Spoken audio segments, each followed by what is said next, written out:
Hello, and welcome to Horns of a Dilemma, the podcast of the Texas National Security Review, TNSR. In last week's episode of Horns, we heard from Professor Jane Vaynman about the influence of new technologies on arms control. In this week's episode of Horns, we take a different approach to arms control, hearing from Tim Morrison, who recently served as Deputy Assistant to the President for National Security in the Trump administration, and also served as Senior Director on the National Security Council for European Affairs, as well as Senior Director for Counterproliferation and Biodefense, where he coordinated policy on arms control, North Korean and Iranian weapons of mass destruction, export controls and technology transfers, and implementation of the administration's conventional arms transfer policy. Morrison discusses the question of arms control from the perspective of different positions adopted by the major political parties in the United States and how that influences the arms control process, especially around the time of likely electoral transitions of power. He focuses in particular on the New START agreement and the negotiations that went back and forth between the United States and Russia as to whether or not the New START agreement should be extended, as well as discussing the role of China as a third party, a nuclear weapons state with growing capabilities, who is not currently in any bilateral nuclear weapons arms control treaties with the United States. This conversation was held at the Clements Center at the University of Texas, Austin. Let's listen in. I'm glad to be able to make it down to Austin and Clements. Obviously, a big fan of what Will's doing down here, and we were sharing some war stories this morning about the differences of working for President George W. Bush and working for President Donald Trump. And I think we decided it was all basically exactly the same. In the realm of nuclear weapons, arms control, and our adversaries in this era of multipolar nuclear competition. Obviously, over the last week or so, we've been reading a lot about this new Chinese hypersonic missile. The chairman of the Joint Chiefs, I think off the cuff, I think he probably regrets it actually, said that this wasn't necessarily a Sputnik moment, but it was close to a Sputnik moment. And I'm just kind of curious, from your perspective in Austin, and what you all are seeing as students of history and students of these affairs, show of hands, Sputnik moment or not a Sputnik moment? Sputnik moment and not a Sputnik moment. For the people who said it was a Sputnik moment, anybody want to jump up and explain why they think it's a Sputnik moment? All right, so let me try to stimulate the conversation a little. China already has plenty of missiles that can hit the continental United States, plenty of nuclear missiles that can hit the continental United States. This is not a new development by the Chinese. They've been testing hypersonic missiles for quite some time. On this test, they seem to have gone out of their way to make sure everybody in the world would see this test. Now, they already have plenty of missiles that can hit us. They already have hypersonic missiles they've been developing. They really wanted us to see this and react. Why? What message could they be sending us? Is this really a sign that the arms race is escalating into a dangerous direction? Is this a dangerous new development by China? Does it matter the message that China is trying to send us? If anybody agrees with me that this is a messaging event, what message do you think they're trying to send to us? Any ideas? So China's heading into the Olympics. They're clearly unhappy about the status quo with Taiwan. The Evergrande collapse, their real estate sector is a ticking time bomb in their economy. Anybody have any view as to why China did this test this way now? Sir. I wonder if it's for their own domestic consumption. I tend to agree with that. Does it matter that shortly after China did this test, we conducted a test of a hypersonic and it failed? We couldn't get it off the pad. So for my own purposes, I'm not so much of the opinion this is a Sputnik moment. I think it's a wake-up call on the arms race. China's nuclear breakout is actually far worse than we've been paying attention to. We just don't often see it in the daily newspapers. So just another quick question, maybe this one will work better. How many nuclear weapons is enough? How many nuclear weapons should the US have? So the State Department, I think it was last week, put out a unclassified stockpile announcement. The NPT conferences, as they happen every year around the UN General Assembly, are happening, and they're trying to show our moral leadership on the subject of nonproliferation and arms control. So they announced how much our stockpile was. We haven't yet received the Russian or the Chinese stockpile figures. I'm not really waiting for that. But we have approximately 5,600 nuclear weapons. According to the State Department, about 3,750 of those nuclear weapons are in our active or inactive stockpile. So they're basically nuclear weapons that we could use today, we could use with some amount of lead time. Another 2,000 are awaiting dismantlement. Russia has 6,500 nuclear weapons, according to press reports. Does it matter? Anybody have a view on that? Does it matter if Russia has significantly more nuclear weapons than us? Sir? Does not matter. And how many weapons we need are enough weapons that can survive the first strike and then inflict an unacceptable damage of the second strike. And why is that? Because nuclear weapons are for deterrence. We can switch places. Okay, no, that is exactly right. The number of nuclear weapons that we need is exactly the number that our adversary is scared of. And so it's less about how many SLBMs, how many ICBMs. It's the probability that our adversary has no reason to go first, that they know that we can retaliate against them, which is why France feels pretty comfortable with 300 nuclear weapons to achieve their objective. And the UK recently announced that they no longer feel comfortable with about 225 nuclear weapons. They feel that they have to go higher. And the primary driver for that growth is Russian missile defense, which we don't often talk about. We spend a lot of time talking about US missile defense. We don't often talk about China's growing missile defense.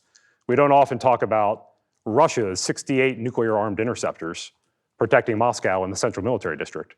So our missile defense is basically a bullet with a bullet. Russia decides, that's cute. We're going to drop a 10-kiloton nuclear warhead in the atmosphere to take out incoming missiles and reentry vehicles. But we spend a lot of time talking about US missile defense. So arms control and nuclear weapons, along with related issues like missile defense, they're kind of unusual in my experience in national security because they're really the most ideological and oftentimes partisan issues that we face. And so we don't get in a lot of arguments between the parties whether or not to have F-35s or whether or not to have naval destroyers. But we do argue about whether or not we need a sea-launched cruise missile. We also don't argue about, do we need both an Army and a Marine Corps? Do we need both air forces within the Navy, but also in the United States Air Force? We don't spend a lot of time arguing about that. But we do argue about whether or not we need a triad of nuclear weapons delivery systems. There's an element of faith or religiosity on both sides of this debate when it comes to some of these questions. As we were talking about deterrence at the outset, we don't know how many nuclear weapons it takes to deter Putin, to deter Xi. We do our best to form estimates. We posture our nuclear forces accordingly. And then we kind of hope that it works, and it has. But there's this element of faith that doesn't exist on a lot of these other issues. So arms control, I'm going to talk about one case study in particular, the New START Treaty. And that gets down to a fundamental question between the parties on the question of arms control and whether or not these treaties are in our national interest or not.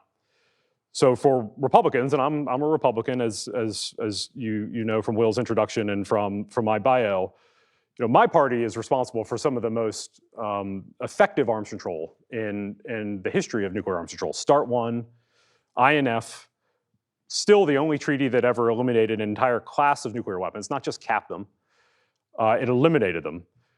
We traditionally approach these questions from a matter of skepticism.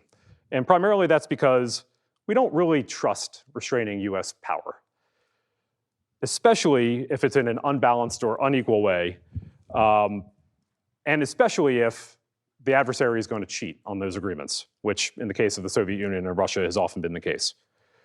Put another way, sometimes treaties are worthwhile, sometimes they are meaningless pieces of paper, and sometimes they can actually do real harm to the United States. In 2009, the Obama administration really echoed a lot of these themes. We go forward with no illusions, the president said. Some will break the rules, but that is why we need a structure in place that ensures that when any nation does, they will face consequences, end quote. And so in that administration, with a different worldview on arms control, we need treaties to get to a world without nuclear weapons. The New START Treaty was really one of the first policy initiatives after the Prague speech. So the Obama administration comes in, decides to negotiate a successor to the START I agreement, reached by Presidents Reagan and George H.W. Bush. And the administration had to decide, do we keep negotiating only on so-called strategic arms, heavy bombers like B-52s, ICBMs, submarine-launched ballistic missiles, or do we negotiate a different kind of arms control that limits all Russian nuclear weapons? And even though it was largely understood that Russia possessed a 10-to-1 advantage over the United States in terms of the largely shorter range, so-called non-strategic nuclear weapons, the Obama administration chose to maintain the Cold War legacy of only covering certain types of Russian nuclear weapons. Now, the Obama administration made a choice. They understood that the Russians would not want to negotiate constraints on this class of nuclear weapons, and they opted not to seek limitations at all for fear of a long, drawn-out negotiation that would allow the START I agreement to expire without anything in place. Now, that choice was rejected by the bulk of the Republican conference in the Senate, and it's why the Senate's resolution of ratification on the New START Treaty passed by the narrowest margin in the nearly 50-year history of arms control treaties. It's also why that resolution included a requirement that the Obama administration immediately seek to pursue a follow-on treaty that would capture that class of weapons. Now, from the Russian perspective, having successfully exempted an entire class of its nuclear weapons from arms control, now it saw no need to seriously consider any limit on them for the remainder of that administration. The New START Treaty was set to expire after 10 years with an option to extend by up to 5 years. And over the 10 years after the ratification of the treaty, according to the US intelligence community, it really became clear how successful the treaty was for Russia and why Vladimir Putin wanted so desperately to extend it. And here's a couple of examples. The unilateral nature of New START meant that the Russians could actually grow their strategic nuclear force to reach the central limits of the treaty, while only the US was actually obligated to reduce its nuclear forces. The limits were the same for both. The US had to reduce, the Russians actually could grow their deployed forces. Likewise, it became clear after 10 years that Russia was able to exempt from the treaty the bulk of its actual modernization program.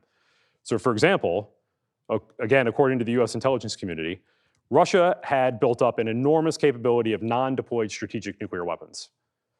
So strategic nuclear weapons, when deployed, are counted by the treaty. When they're not deployed, they're exempt from the central limits. Russia built up an enormous stockpile of those weapons.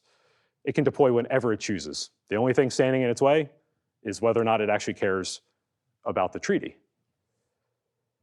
Now, similarly, the IC stated, Russia possesses up to 2,000 non-strategic nuclear weapons not covered by the New START Treaty, and now has dozens of these non-strategic delivery systems already deployed or in development. 10 years after the New START Treaty was ratified, Russia's advantage under the treaty was so profound that according to the then Secretary of State, quote, only 45% of Russia's nuclear arsenal is subject to numerical limits. Meanwhile, that agreement restricts 92% of America's nuclear arsenal, end quote. So these were the realities that the Trump administration, in which I served, confronted as we looked at what Russia was doing, what China was doing, and I'll come back to that in a second, and had to confront the question of, okay, do we extend the New START Treaty or not? So for the Trump administration, obviously taking a very competitive approach to Chinese military power, we looked at what the Chinese had been doing behind what the then Special Presidential Envoy for Arms Control, Ambassador Marshall Billingsley, called the, quote, the Great Wall of Secrecy. We called it that because China for so long had gotten away without having to talk about their nuclear weapons program. And why would they need to? There are about 200 nuclear weapons, they're a minimum deterrent power, maybe they have a no first use policy, maybe not. So it had always been a US and Russia show. But as we saw what China was doing, it is clear that they'd actually been busy behind that Great Wall. China's on a path to field a triad, like Russia and the United States, at least double or quadruple or more their nuclear weapons stockpile, and test more ballistic missiles than the rest of the world combined. The commander of US Strategic Command, Admiral Richard, testified that China's nuclear forces are changing so rapidly, quote, he can't get through a week right now without finding out something we didn't know about China, end quote. So we talked about the Sputnik moment or not a Sputnik moment. Again, this new missile that they've tested Not the only Chinese missile that can hit CONUS. China has or nearly will have a triad. Hundreds of new missile silos that have been revealed through open source, and the Commander Stratcom has strongly intimated there may be more. And just a reminder, because this is a pet peeve, while we call this new Chinese missile hypersonic, at 5 times the speed of sound, it is actually significantly slower than traditional Chinese ballistic missiles. But we call it hypersonic, it gets a lot of attention. China is now, for the first time that we can say publicly at least, building what we call non-strategic nuclear weapons. All of this had been happening without the front page of the Financial Times or dozens of other newspapers. The commander of US Strategic Command, unfortunately, can't quite get above the fold on most days. And so as we confronted the whole picture of what China was doing and China was attempting to do, the president decided that it was time to pursue a different post-Cold War approach. And so at the outset, I asked 2 questions. Actually, I guess I only asked 1 question. How many nuclear weapons does the United States need? But there's a related question of how many nuclear weapons can we actually produce? So jump ahead to 2019. The Trump administration has started down the road of trying to frame its own arms control agenda. Russia and China are arms racing. We, and I imagine I'll get a reaction out of this, but that's okay. We essentially don't have the ability to produce plutonium pits, or really any new nuclear weapons. We're largely sitting with a Manhattan Project-era nuclear weapons complex. The Russians are 80% through their modernization cycle. The Chinese are engaged in a massive nuclear weapons buildup. So if you're our negotiator, how strong is your hand? The Russians can produce up to 1,000 new nuclear weapons. We don't know exactly how many nuclear weapons the Chinese are able to produce each year. And the US, while we can refurbish nuclear weapons, can essentially produce no new nuclear weapons. So I often ask, imagine if you had a 1988 Ford Taurus. Now, for some of us, we were born in 1998, some of you after. But that's the year we built our last new nuclear weapon, the W-88.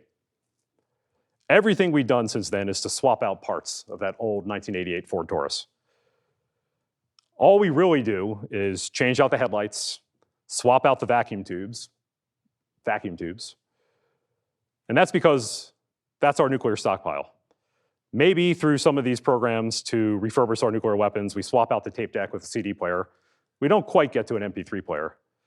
But you want to buy a fancy new Tesla? No, you can't do that in our nuclear weapons stockpile. We don't build new nuclear weapons with new capabilities because that would start an arms race. So you go into a nuclear arms negotiation when the other party can build as many as 1,000 new weapons, is building dozens of types and thousands of weapons, not even limited by arms control. And our own stockpile is declining just by atrophy. Oh, and we don't have any nuclear arms control treaties with China. So it continues to build without limitation or constraint. The Trump administration decided, based on those facts, that since New START didn't control the kinds of nuclear weapons and the numbers that we want to control, which is to say all of them, maybe we don't extend the agreement. Maybe we do. Maybe we do if we can get Russia to negotiate a better deal. So the Trump administration decided to use something Vladimir Putin desperately wanted, the extension of New START, to get meaningful controls on all Russian nuclear weapons. And it was accused, because it was using the New START treaty as leverage, of starting an arms race with Russia. From an arms control perspective, actually controlling nuclear arms, all nuclear arms, this should have been a win that all sides could support. But the Russians did agree to a freeze and a cap on all nuclear weapons, regardless of size or range, for 1 year, along with a 1-year extension of the New START treaty, to create space for a legally binding negotiation to succeed that treaty. And Russia and the US agreed to work together to bring China into a follow-on negotiation. If Russia broke its word, and our experience across the history of arms control is it's highly likely they would, the New START treaty, a key goal of Colonel Putin, would not be further extended.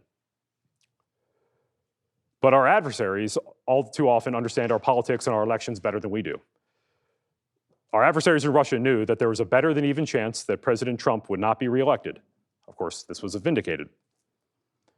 And this is where our politics can be dangerous, because then candidate Biden announced he would extend New START by 5 years. So if you're Russia, what do? Do you take a more painful deal being offered by Trump, or do you wait for the deal that you want from candidate Biden, who is likely to win? That's probably what any of us would have done. And of course, that's what the Russians decided to do. So today, the New START treaty is being extended for 5 years. And the administration is in the midst of what every administration since the Clinton administration has done, a nuclear posture review. And so while we are debating adopting no first use and sole purpose declaratory policies to restrain our use of nuclear weapons, the Russians and the Chinese are adopting policies and force structures that actually increase escalatory options for their nuclear forces. In other words, we would declare that we will never use nuclear weapons first, and we will remove ambiguity. But Russia is saying that it absolutely will use nuclear weapons first if it feels a key interest is threatened. While we are debating unilaterally eliminating our low-yield Trident, or a new sea-launched cruise missile, or perhaps abandoning our Triad by canceling the modernization of the land-based ICBM force, Russia and China move ahead and deploy new missiles. It reminds of the old Harold Brown line, when we build, they build, we stop, they build. There is no disarmament clerisy or cabal of interest and activist groups pressuring Colonel Putin or General Secretary Xi. I think we can all imagine what would happen if there were. What do you think happens to an academic in China or Russia that write a scathing paper about how Beijing or Moscow's new missile threatens the Nuclear Non-Proliferation Treaty? There's no Will in Bowden in Russia, though I'd like to encourage you all to take a moment to think about what Russian Will in Bowden would be like. So these are obviously rhetorical questions, but in the real world, for example, the Biden administration recently reissued a seemingly innocent Reagan-Gorbachev statement that, quote, nuclear war cannot be won and must never be fought, end quote. Now, putting aside that that statement itself is mostly harmless, can you really disagree with it? Well, the problem is Vladimir Putin does. And apparently, Xi's China does, as our allies in Japan understand.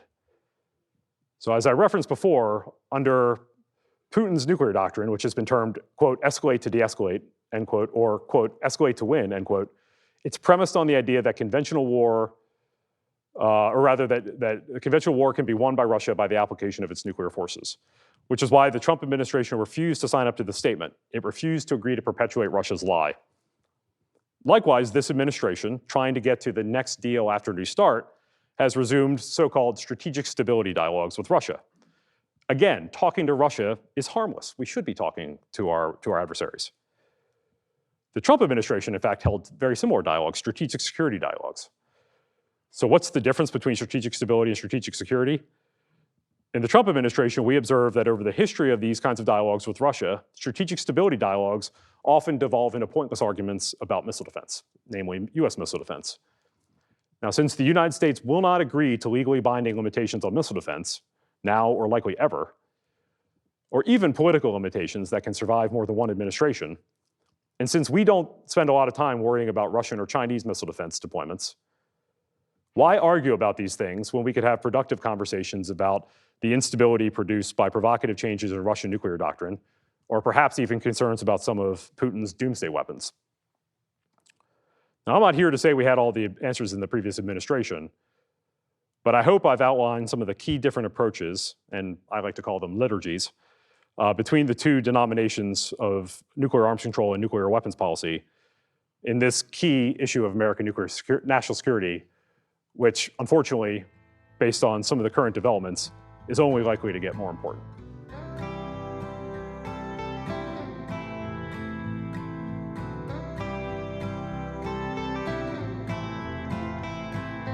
Thank you for listening to this episode of Horns of a Dilemma, and please don't forget to visit our website at tnsr.org.